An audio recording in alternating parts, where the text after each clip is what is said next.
أعوذ بالله من الشيطان الرجيم بسم الله الرحمن الرحيم. Surat Al-Fatihah, pintu ke surga. Bagaimana ceritanya itu?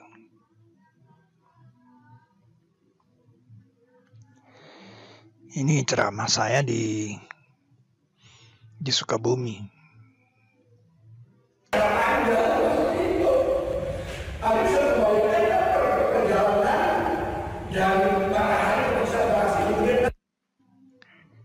Nah, bagaimana menerjemahkan ceramah itu?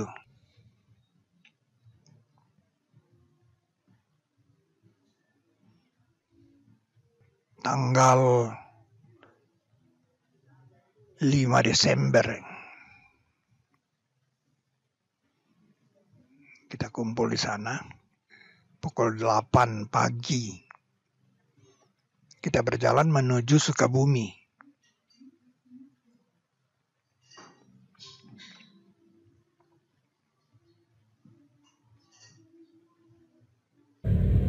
Nah, itu kendaraan yang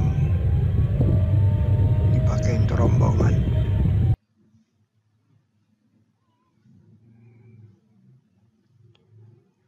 Nah, di Sukabumi itu kita sampai di Kebon Jati namanya. Kita makan siang di situ.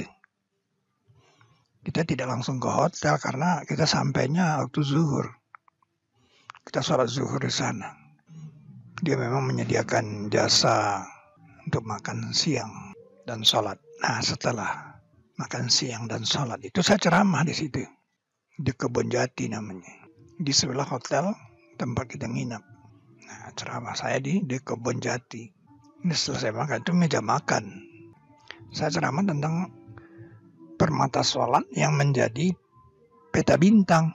Karena di permata sholat itu ada fenomena tawaf dan sa'i. Jadi bagaimana bilangan di permata sholat ini dimampatkan ke kerangka Ka'bah. Nah, itu mata pelajaran yang sudah lama ada di matematika Islam. Saya namakan Ka'bah 1. Jumlah bilangannya bersama dengan 14 di makam Ibrahim itu 44 kali 19. Nah, ternyata BBC juga punya cerita juga bahwa para ilmuwan itu beranggap bahwa alam semesta itu juga punya hubungan-hubungan lewat lorong waktu, lewat lubang cacing namanya. Jadi dari alam semesta yang satu kita bisa pindah ke alam semesta yang lain. Jadi kurang lebih ini dia Ka'bah 1 itu bentuknya seperti itu. Jadi bilangan-bilangan yang di permata sholat itu mewakili alam semesta, maksudnya mewakili tata surya barangkali. Tempat kehidupan. Nah, ini yang dibikin model bulatnya. Kan dari peta, model bulatnya itu, nah seperti itu. Jadilah dia peta galaksi. Nah, kalau kita memiliki peta galaksi, kita bertanya matahari di mana? Karena kita itu penduduk matahari, gitu loh. Karena bumi kita itu berada di tata surya, tata matahari. Jadi koordinat kita itu ya koordinat matahari. Nah, ternyata matahari itu di 41. Nah, yang menarik itu kan pusat galaksinya di 44. Surat ke-44 itu namanya kabut. Matahari itu di posisi karena surat matahari 91. Nah, di sini dia. Jadi di 41 dia. Nah, pusat galaksi kita memang kabut. Nah, perjalanan kita di ekspedisi ketiga ini kan fenomenanya baru. Bahwa situs Gunung Padang itu ternyata dijelaskan oleh pilar Al-Quran dari 91 sampai 44. Jadi notabene perjalanan kita itu adalah dari 91 matahari ke pusat galaksi. Itu ceritanya. Perjalanan yang luar biasa. Nah, dari matahari ke pusat galaksi itu kan perjalanan yang spektakuler. Sehingga kita paham mengapa dikatakan sumpah yang panjang pada 5676 itu. Setelah Allah bersumpah dengan tempat bintang di 5675. Sungguhnya dia sumpah yang panjang. Al-Azim ini panjang kan udah kita temukan di waktu Borobudur. Azim artinya panjang. Arsun azim. Ars yang menjulang tinggi. Hud bilang kan, walah arsun azim. Baginya ars yang azim. Sebelumnya kan sumpah tempat bintang. Itu apa hubungan tempat bintang dengan sumpah yang panjang? Itu masalahnya kan. Nah, Gunung Padang menjawab, itu perjalanan dari 91 ke 44. Nah, ayat itu juga mengatakan itu adalah Al-Quran yang karim. Nah, dari Al-Quran rupanya peta bintang itu. Itu yang saya ceramahkan di The Kebun Jati. Ini perjalanan dari matahari ke pusat galaksi. Ya, sudah diukur oleh manusia tuh perjalanan itu jauhnya 30.000 tahun cahaya. Jadi kalau pesawat kita itu kecepatannya sama dengan kecepatan cahaya, kita akan sampai ke sana setelah berjalan selama 30.000 tahun. Itu yang dimaksud dengan jaraknya 30.000 tahun cahaya. Kalau cahaya berjalan butuh waktu 30.000 tahun. Padahal cahaya itu kecepatannya 300.000 km per detik. Jadi sebuah perjalanan yang sangat spektakuler. Digambarkan di Gunung Padang. Ini kan luar biasa. Makanya di Gunung Padang ada model piring terbang. Jadi seolah mengatakan itu perjalanan pakai piring terbang ke pusat galaksi. Itu yang saya ceramahkan di The Kebun Jati. Nah, itu yang saya katakan. Jadi dia dari 91 ke 44, kemudian dia naik Mi'raj. Nah, ini yang diekspresikan dalam peristiwa Isra Mi'raj. Nah, ekspresi itu saya bilang, kan sumpah yang panjang, azim pakai kata azim, dilestarikan pada waktu kita ruku. Subhana Rabbi al-Azim. Jadi waktu ruku kita tinggal membayangkan saja perjalanan ke pusat galaksi. Azimnya itu, panjangnya itu. Jadi setiap saat, setiap kita sholat, setiap ruku kita membayangkan perjalanan ke pusat galaksi. Jadi kata al-Azim itu terlestarikan. Itu yang saya maksud dengan ekspresi tangan ke atas tadi. Nah, ini kan luar biasa. 30.000 tahun cahaya sebagai sumpah yang panjang. Nah, ceramah saya kan harus mulai dari teras aksioma. Kalau saya bilang di teras 4 ini cuma ada satu batu. Batunya bisa diangkat. Namanya batu ujian, karena orang sampai di sini ini dia ngangkat batu ini, sanggup nggak diangkat, kemudian diletakkan lagi. Nah, kalau dia sanggup dia boleh ke singgasana, ke teras 5. Nah, itu ada di pilar Al-Quran.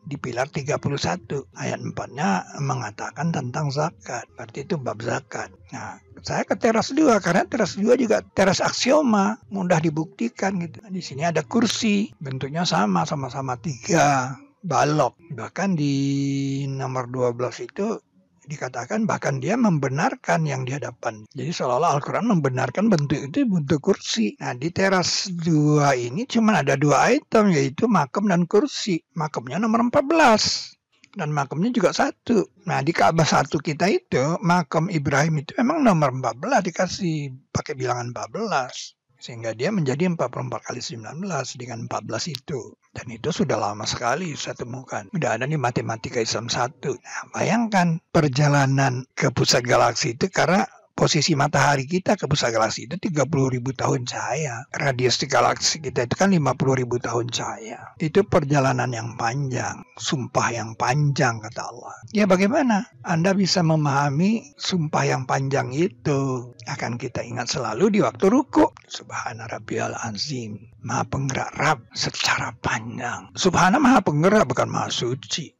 Luar biasa. Itu dia ekspresinya. Nah, sehingga berarti di Gunung Padang ini kamus ketiga dari kata Al-Azim. Kamus keduanya kan di Borobudur. Nah, kamus pertamanya di Pacul Raja. Di situ terjadinya peristiwa belah tergulungnya laut ketika Nabi Musa memukul tongkatnya di sana. Bukan di Laut Merah. Kalau di Laut Merah berarti kan dia harus nyebrang 2 kali. Sungai Nil, dan di sini dia peristiwa itu. Jadi kata Al-Azim itu dekat-dekat dia 3 ini.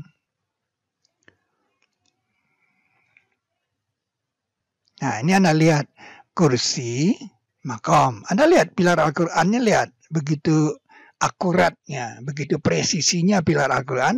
Makam 14 tuh, 11, 12, 13 kursi. Nah, kemudian batu ujian. Nah, pastilah sisanya itu adalah singgasana. Nah, ternyata 2 batu ini setelah singgasana ini ada di Gunung Padang. 2 batu ini ada. Jadi batu pilar 44 itu ada di Gunung Padang. Nah, sehingga kesimpulannya ini yang sisanya ini pastilah teras 3 gitu loh. Itu kan bersifat aksioma. Karena teras 3 ini bentuknya nggak bisa diprediksi bentuk apa gitu loh. Perlu pengolahan. Nah, perlu pengolahan ini jadi bentuk tangga dia. Oh, rupanya dia tangga makanan atau rantai makanan. Maka itu di Gunung Padang dia cuma harimau dan kijang. Ya, harimaunya di pilar Al-Quran juga ada binatang itu. Lebah dan semut. Tapi lebahnya itu dipagar. Ya, ternyata posisi kijang juga dipagar. Dipagar dia. Selama ini orang tidak tahu. Kenapa kalau itu memang betul situs, kenapa dia taruhnya di pagar? Mengapa dia taruh di pagar? Nah, ini yang bersifat aksioma ternyata. Itu loh. Presisinya. Dia ingin membuktikan ke dunia bukan main-main pilar Al-Quran. Bukan main-main Gunung Padang. Jadi kijangnya kenapa dipagar? Nah, itu kan hebat. Nah, memang kebanyakan surat di teras 3 ini bicara tentang makanan. Contohnya ini makan. Ya, ini makan. Ini juga makan makanan. Ini juga makan. Ini makan. Ya, bahkan ini Siti Maryam juga bicara tentang makan ini. Dia seorang ibu yang siddiqah. Dia maksudnya kan Siti Maryam. Nah, yang hebatnya lagi Siti Maryam mengatakan di 1926 ini tentang puasa. Oh, kalau gitu kita ngerti dong. Ini kalau gitu ini bab puasa dong. Bab puasa dong. Gitu. Sehingga bab 2 itu pasti bab salat. Karena rukun Islam kedua itu kan salat. Maka itu perintah salat ada perintah salat di makom. Selama ini kita nggak ngerti kenapa ada perintah salat di makom. Mengapa selama ini ada perintah salat di makom? Itu nggak dimengerti selama ini. Rupanya di sini dia akan dibuktikan itu bab salat. Ya, berarti ini bab salat. Jadi benar itu bab zakat, kan?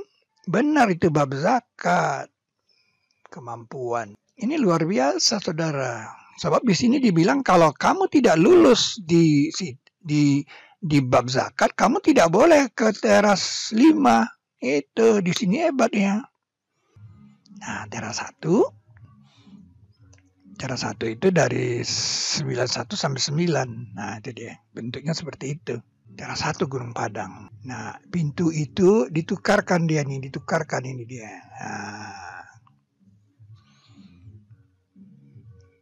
Nah, ditukarkan dia. Kalau di teras 3 itu ditukarkan juga jadi tangga. Ini ditukarkan jadi pintu dia. Sehingga di sana betul-betul pintu. Anda melihat. Teras 1 ini batasnya 9 dan 9. Ini keren. Presisi sekali. Nah, itu batu gamelannya. Batu bergunjing kalau saya bilang. Batu gamelannya. Nah, ini wanita-wanita. Tapi wanita di sini pakai kata niswah. Dan bergunjing perempuan-perempuan di kota. Batu bergunjing. Nah, itu aula. Teras 1 Gunung Padang. Itu pintu. Nah, pintu itu memang 2 balok. Dia kan lebih tebal dia. Nah, ini pintu ke surga. Kalau Anda dilihat teras di teras 1 itu kan ada aula. Di aula itu kan ada 2 pintu. Nah, ini dia. Ini pintu keluarnya. Nah, ini dia. Nah, pintu ini kan mengarahnya ke gunung masjid. Itu kan belok ke kiri dia. Jadi kalau Anda keluar dari sini, nah saya bilang, ini namanya pembuka. Ya, pembuka itu, pembuka nah, berarti kan pintu. Pembuka di situ. Nah, pembuka itu kan Al-Fatihah. Jadi surah Al-Fatihah dia di situ, di pintu itu.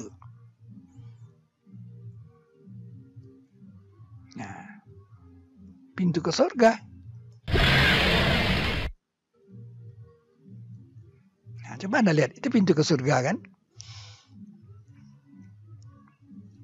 Manusia itu kan dibangkitkan di sini. Ini ladang kebangkitan namanya. Ladang kebangkitan. Manusia itu dibangkitkan di sini. Kemudian dia punya nur kan? Nah, kemudian dia jalan sini yang punya nur itu ke sini dia jalan. Nah, ini di pintu yang pintu ke surga itu sini dia. Sampai dia di depan benteng Al-Araf. Nah, sampai dia di Benteng Al-Araf. Benteng Al-Araf. Nah, di sini dia diberi salam.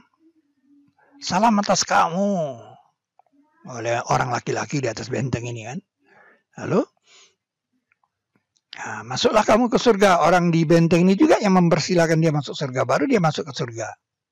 Nah, jadi pintu ke surga itu betul kan di sini kan? Sini kan? Pintu ke surga. Untuk apa itu semua? Dia jelaskan ayat-ayatnya agar kamu yakin kepada pertemuan dengan Rabb kamu.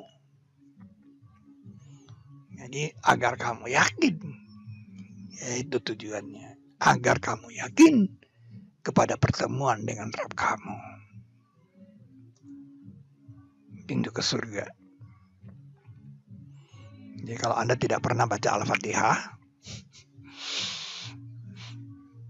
bagaimana pintu ke surga itu terbuka? Maka itu waktu dibilang, apa yang memasukkan kamu ke sakar? Dijawab sama dia kan, kami tidak dari orang-orang yang sholat. Oh, dia tidak sholat. Kalau dia nggak sholat, dia nggak pernah baca Al-Fatihah kan? Ini keren, saudara. Penjelasan surah Al-Fatihah ada di Gunung Padang ini kan keren. Sayang kalau Anda tidak ikut ekspedisi sana. Itu di aula. Nah, itu ceramah saya di Kebonjati. Nah, setelah ceramah, ya, saya kan dibawa ke Hotel Horizon di sini dia. Panitia membawa saya ke sana dan masuk ke hotel. Nah, yang menjadi dasar dari ceramah saya di Kebonjati itu kan pilar Al-Quran ini. Yaitu dari 91 sampai ke 91 ini kan. Sampai ke 44. Nah, 44 itu ini dia 44. 43 ini. Nah, 44 ini dia. Nah, ini singgasana. Ini singgasana. Nah, ini pintu. Pintu. Jadi jalannya ke sana. Tapi pilar Al-Quran itu tidak hanya satuan ini, tapi ada juga puluhan, ratusan. Nah, lebih jelasnya ini. Nah, ini dia nih. Ada satuan, ada puluhan, ada ratusan. Nah, ada pilar Bismillah pembuka, Basmalah pembuka. Bismillahirrahmanirrahim ada 112. Nah, semua pilar ini 101. Ini 92 dan ini 18. Nah, ini 112. Nah, jumlahnya berapa itu? Ternyata jumlahnya itu dijawab oleh kamar saya. Begitu panitia memberikan kamar ke saya, Pak Ustadz, Anda di kamar 323. Ini ternyata ini jumlah, saudara. Ini 323, saudara. Gimana coba? Gimana? Saya harus diyakinkan. Sebagai penceramah, yakinkan bahwa kamu benar. Ini nggak bisa kebetulan, saudara. Ini alam gaib sudah berbicara di sini. 323, saudara. Nih, 323. 323. Tanggal 5 masuk. Ini hebat. Sampai bisa 323. Ternyata pilar Al-Quran itu kalau jumlah itu 211. Nah, basmalah pembukanya 112. Wah, hebat kan, bilangan yang hebat. Nah, yang lucunya lagi, ini bilangan ini ternyata 17 kali 19. Wah, dahsyat kan. Jadi bayangkan, saya diyakinkan dengan kode bilangan ini. Nah, yang hebatnya lagi kan, setelah saya cari di Quran kan, ternyata 727 ini mengatakan tentang kebangkitan. Padahal di Gunung Padang itu ceritanya tentang ladang kebangkitan.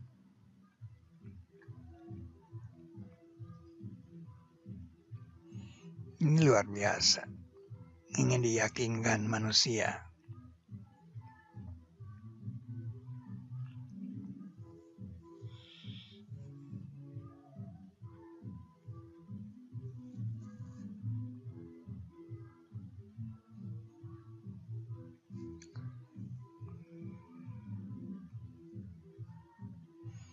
Sekitar jam 8 juga kita berangkat ke Gunung Padang. Mestinya kita udah sampai jam 9. Tapi entah kenapa supirnya lupa. Kita terlunta-lunta di tempat yang nggak jelas. Ya, kita bertanya di salah satu warung, "Bu, kalau ke Gunung Padang itu kemana sih, Bu?" Kita mau buka GPS, nggak, sinyal nggak ada. Mestinya di gunung-gunung di sini nih sudah harus ada menara-menara dong.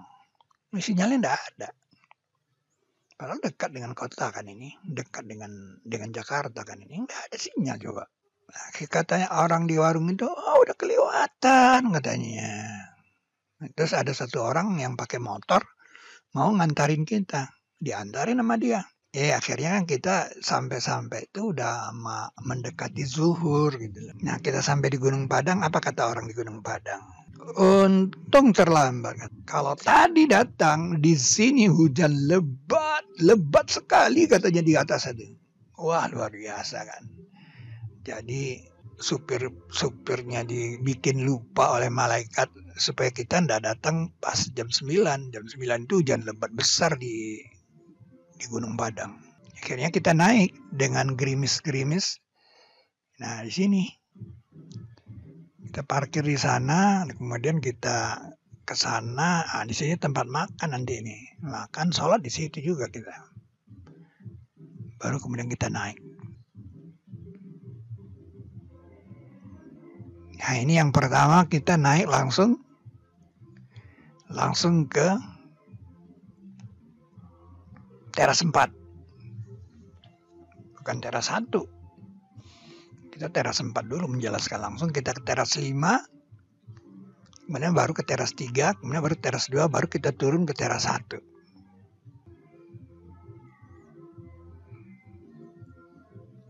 Kemudian kita pulang lewat Pangrango.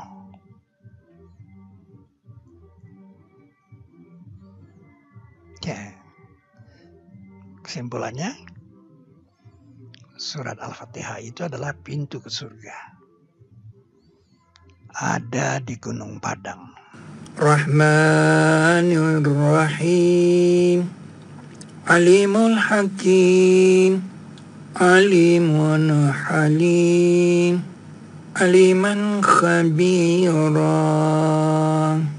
Alimun Qadir, Tawwabur Rahim, Tawwabun Hakim, Wasi'un Alim.